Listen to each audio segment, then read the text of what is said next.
the world's poorest countries, around 1 in 4 children are engaged in child labour.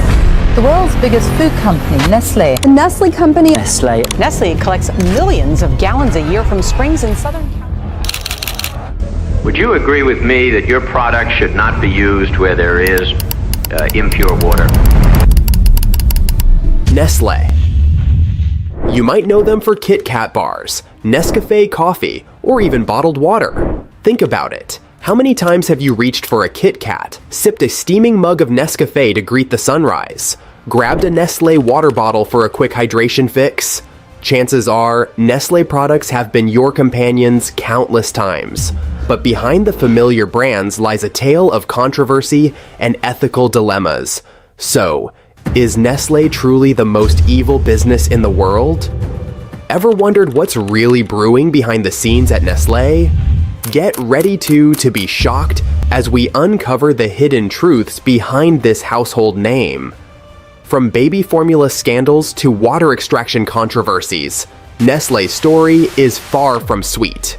Join us as we delve into the dark side of this global giant and ask, is Nestlé really as innocent as it seems? Let's investigate and find out. Nestlé's beginnings. The story of Nestlé starts in Switzerland way back in the 1860s. Back then, the world faced a heartbreaking reality. Imagine a time when many babies didn't survive their first year. This was a tragedy for countless families. The reasons were varied. Some mothers couldn't breastfeed due to illness, others had to return to work soon after birth, and some simply lacked the resources for proper care. Henri Nestlé, a pharmacist deeply affected by this crisis, believed his scientific knowledge could offer a solution. Henri began an adventure of experimentation. Combining his understanding of infant nutrition with trial and error, he developed a groundbreaking formula.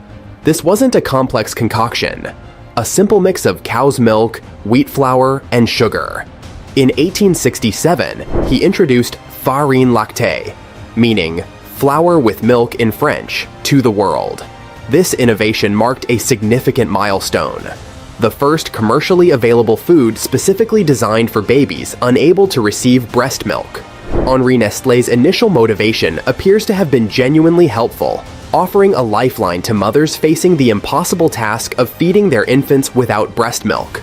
However, as Nestlé, the company grew and evolved, its marketing and promotion tactics surrounding this formula would later raise serious questions about ethical practices. The baby formula. In the world of baby food, Nestlé, a household name, faces criticism for its practices in low and middle-income countries. While they champion breastfeeding in some regions, their marketing and product formulations in others paint a concerning picture. Nestlé's baby formula and cereals, like Cerelac and Nido, contain added sugars in countries like Thailand and South Africa, while the same products in Europe are sugar-free.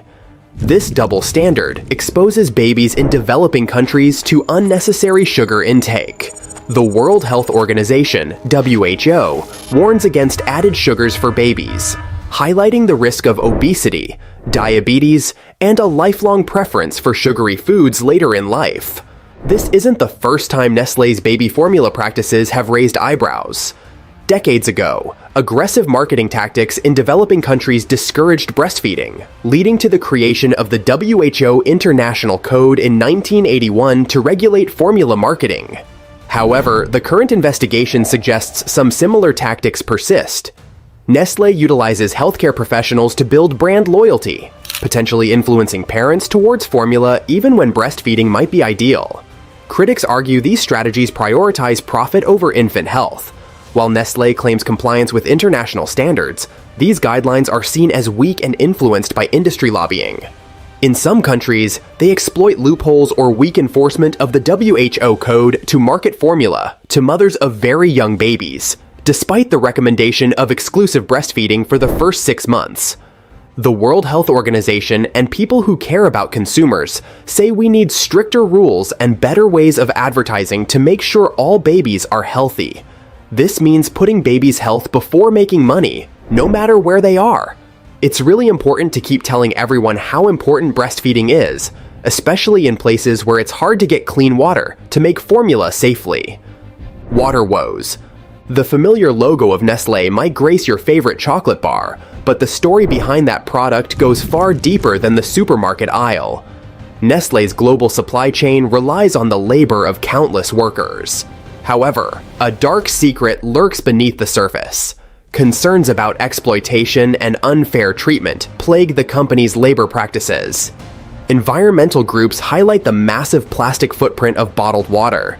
Millions of plastic bottles pollute landfills and oceans each year, harming wildlife and ecosystems.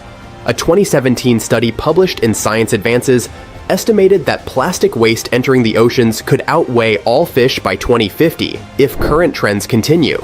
Critics argue that Nestlé, a major bottled water producer responsible for dozens of bottled water brands globally, should prioritize sustainable packaging solutions or promote refillable options. Another point of contention is the ethics of profiting from a basic human right. Water is essential for life, and some argue Nestlé shouldn't exploit this need. In some communities, they've been accused of extracting water at unsustainable rates, potentially impacting local water access and agriculture. A 2017 report by The Guardian documented how Nestlé pumped millions of liters of water daily from California's Strawberry Creek, a vital source for surrounding ecosystems during a historic drought. This raises questions about Nestlé's commitment to water stewardship and its prioritization of profit over public good. Nestlé's water sourcing practices are under scrutiny. The company sources water from various locations globally, facing accusations of depleting local reserves, particularly in drought-stricken areas. Critics point to instances where communities struggle to access clean water due to Nestlé's extraction activities.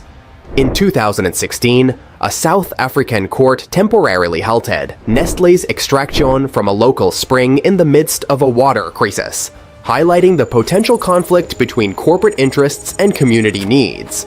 This issue underscores the complexities of water resource management and the need for responsible businesses to prioritize sustainability and public well-being alongside profits. Labor concerns. Nestlé's reach extends far beyond the familiar products lining supermarket shelves. Its vast network of suppliers and factories around the globe employs countless workers. However, the shadow of controversy hangs over Nestlé's labor practices, raising questions about worker exploitation and fair treatment. One of the most concerning issues is child labor in cocoa production. Nestlé, a major player in the chocolate industry, sources cocoa from countries like Ivory Coast and Ghana, where reports have documented children as young as 5 working on cocoa farms. These children toil long hours under hazardous conditions, often missing out on education and a chance for a brighter future. Nestlé's story is not just about delicious chocolates, comforting coffee, or refreshing bottled water. Behind these products lies a web of controversies and ethical dilemmas that cannot be ignored. From questionable marketing practices surrounding baby formula to environmental concerns regarding water extraction and labor exploitation in its supply chain, Nestlé's track record raises serious questions about its commitment to ethical business practices. As consumers, we have the power to demand transparency, accountability, and change from companies like Nestlé. By staying informed, supporting ethical alternatives, and using our voices to advocate for fair treatment of workers and responsible environmental practices, we can drive positive change in the corporate world. And don't forget to subscribe to our channel for more thought-provoking content. Like, share, and spread the word to raise awareness about the importance of ethical consumption. Together, we can make a difference.